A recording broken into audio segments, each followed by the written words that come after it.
السلام علیکم ورحمۃ اللہ وبرکاتہ۔ بسم اللہ والصلاۃ والسلام علی رسول اللہ صلی اللہ علیہ وسلم۔ مطالعہ قرآن مختصر پیغام کے ساتھ آپ کی خدمت میں حاضر سورہ البقرہ کی آیات 261 سے لے کر 266 کے مضامین کا مختصر خلاصہ اور اس کے اندر پیغام اور چند مشکل الفاظ انشاءاللہ ہم لوگ دیکھیں گے۔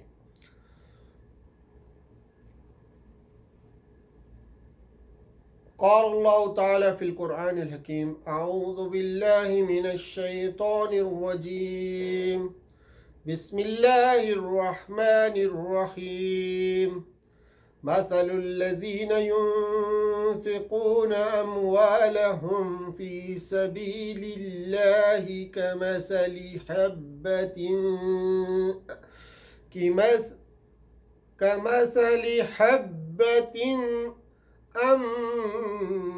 أنبتت 7 سنابل في كل سنبلة 100 حبة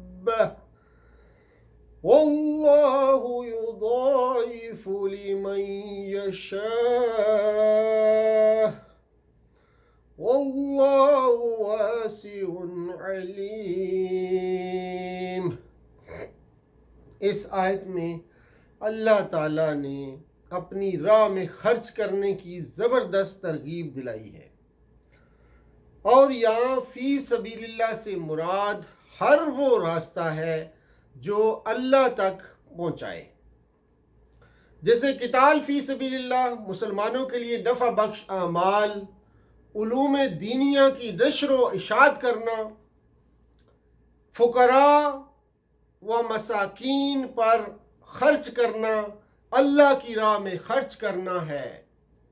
فی سبیل اللہ قرآن کی اصطلاح ہے جس کے تحت وہ سارے کام آتے ہیں جو اسلام اور مسلمانوں کی فلاح و بہبود کے لیے کیے جائیں، بشرطے کہ یہ سارے کام شریعت کی ہدایت کے تحت کیے جائیں اور خالص رضائے الہی کے اصول کے لیے کیے جائیں، یعنی اللہ کی اطاعت اور اس کی خوشنودی کے کاموں میں خرچ کیے جائیں۔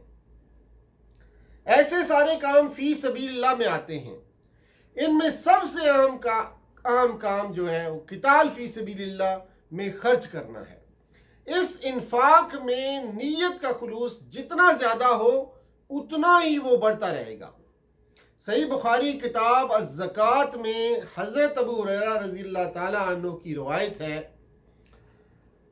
ایک صحیح حدیث نقل ہوئی ہے جس میں فرمایا، جس نے ایک دانہ کھجور کے برابر یعنی اس کے وزن یا اس کی قیمت کے برابر صدقہ کیا تو اللہ تعالیٰ اسے اپنے دائیں ہاتھ جیسے اس کی شان کے لائق ہے سے قبول فرماتا ہے، اور پھر اس کو بڑھاتا رہتا ہے حتیٰ کہ وہ پہاڑ کے برابر ہو جاتا ہے۔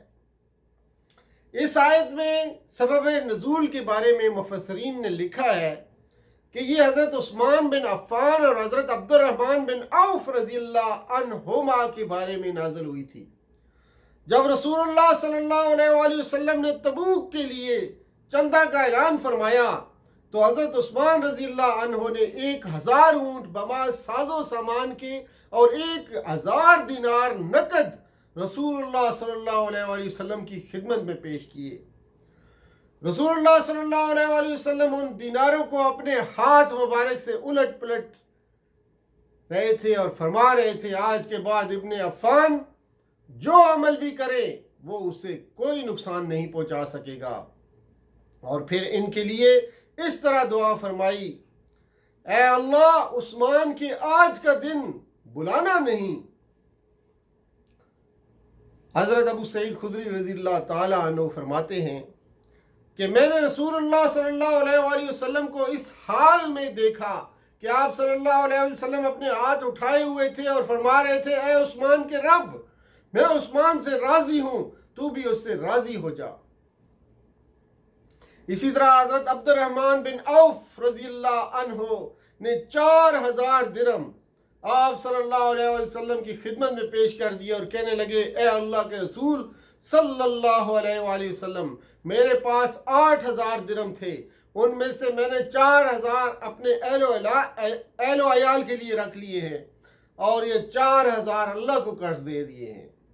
آپ صلی اللہ علیہ وسلم نے انہیں اس بات کی دعا دی، اے اللہ تیرے اس مال میں بھی برکت دے جو تم نے اپنے پاس رکھا ہے اور جو تم نے اللہ کی راہ میں دے دیا ہے۔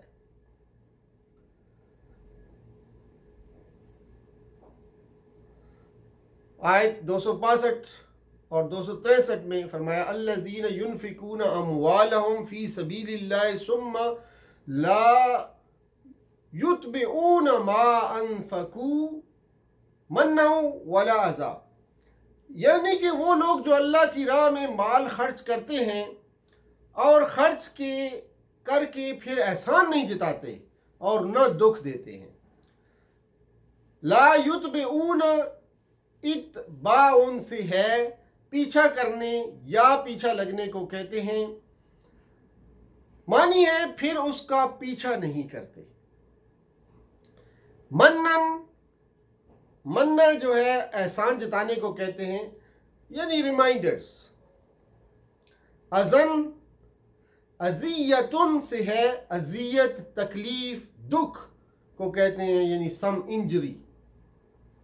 حضرت ابو ذر رضی اللہ تعالیٰ عنہ کی روایت ہے، صحیح مسلم میں، سنن ترمذی اور سنن نسائی میں حدیث نقل ہوئی ہے کہ رسول اللہ صلی اللہ علیہ وآلہ وسلم نے فرمایا 3 قسم کے لوگ ایسے ہیں جنہیں قیامت کے دن اللہ تعالیٰ رحمت کی نظر سے نہیں دیکھے گا، انہیں پاکیزہ قرار نہیں دے گا، ان کے لیے دردناک عذاب ہے۔ کون کون سے یا رسول اللہ؟ عطیے پر احسان جتلانے والے، تہ بند کو ٹخنوں سے نیچے کھینچنے والے، اور اپنے تجارتی سامان کو جھوٹی قسم کے ذریعے سے رواج دینے والے۔ احسان جتانے والے اور دل آزاری کرنے سے صدقات کا اجر برباد ہو جاتا ہے۔ احسان جتانے سے اور دل آزاری کرنے سے صدقات کا اجر برباد ہو جاتا ہے۔ یہ عادت کم ظرف لوگوں کی ہے کہ اگر کسی پر کچھ خرچ کرے تو اس کے بدلے اسے زر خرید غلام کی طرح رکھنا چاہتے ہیں۔ ایسے لوگوں کے لیے کوئی اجر نہیں ہوتا، ثواب کمانے کی بجائے الٹا عذاب ہوتا ہے۔ غریبوں کے آستینوں کے اندر سے جو ہاتھ مالدار کے سامنے پھیلتا ہے وہ در حقیقت اللہ ہی کا ہاتھ ہوتا ہے۔ اس ہاتھ کی تحقیر کرنے والوں کو یاد رکھنا چاہیے، وہ جس ہاتھ کو رد کر رہے ہیں یہ در پردہ اس غنی کا ہاتھ ہے جس کے ہاتھ سے انہوں نے سب کچھ پایا ہے۔ اس طرز عمل کے باوجود بھی اگر وہ درگزر فرما رہا ہے تو وہ صرف اس وجہ سے کہ وہ حلیم ہے اور بردبار ہے، ورنہ حق تو یہ تھا کہ ایسے ناشکرے ہر نعمت سے محروم کر دیے جاتے۔ آگے آتا ہے قول معروف و مغفرت خیر من صدقۃ، ایک میٹھا بول اور ناگوار بات پر ذرا سی خاموشی اس خیرات سے بہتر ہے جس کے پیچھے دکھ ہو۔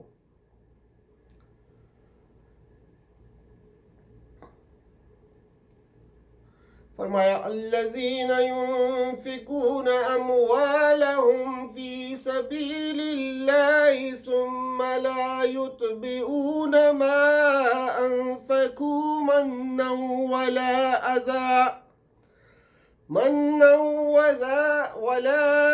اذى لهم اجرهم عند ربهم ولا خوف عليهم ولا هم يحزنون قول معروف ومغفرة خير من صدقة يتبعها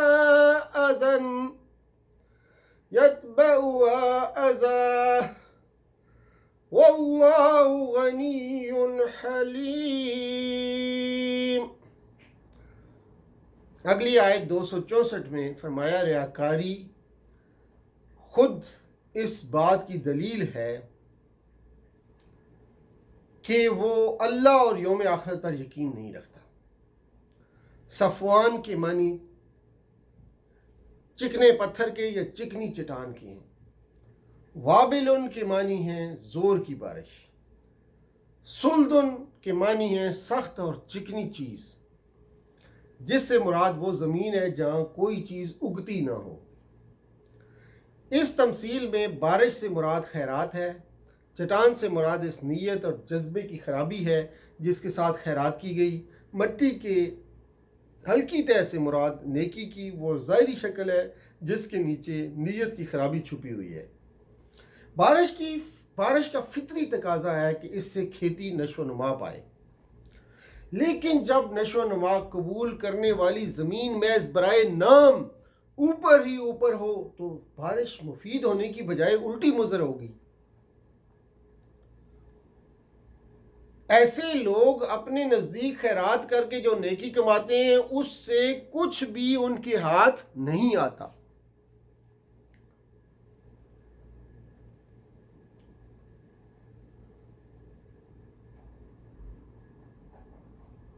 آیات 265 اور 266 میں